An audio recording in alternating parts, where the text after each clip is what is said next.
So can you tell us, Manish, about what type of evidence you have found to be most compelling in influencing policy in your area? Well, we have found both examples of good practices in other countries to be of use in our work. And apart from that, we've also found the ground realities that exist. And to give you a brief background of our organization, because that helps us in bringing out the point that I want to make. Our organization works at the grassroots level, regional level, national level, and international level. So we have linkages across from the ground realities to the international level. And since we work on the ground level, we are quite close to the ground realities. And that informs the research work that we do, that informs the research, the policy inputs that we derive. And that's where then I say that it's both the ground realities and it is from experiences of other countries that are facing similar situations, and what good practices that emerge, what bad practices that emerge from those countries, that helps us in developing our evidence and in developing our policy inputs. And you work in the area of competition policy, Yeah, right?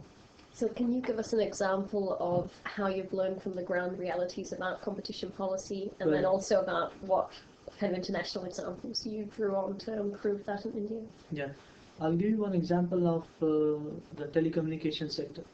In the telecommunication sector, we have a telecommunications regulator, which is a central regulator. And since India happens to be a vast country, so the telecommunications regulator faces a problem of regulating the sector at the ground level, or handling consumer complaints, quality of service complaints at the ground level. So we did the research of other countries, and we came across the case of Zambia, but in a different sector. In the water sector, we found that Zambia has established water watch groups, which helps in ensuring regulation at the ground.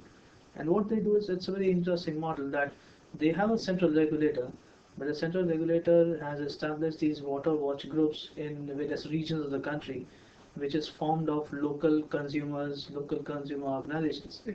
So the water regulator in Zambia, sitting at the central place, is able to regulate the water sector at the ground level through these consumer watch groups.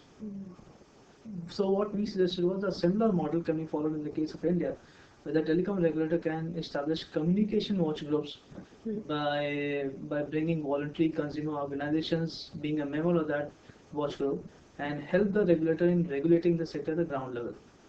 That's one example that we found, and the telecom regulator has found that example to be interesting to help it ensure regulation at the ground level.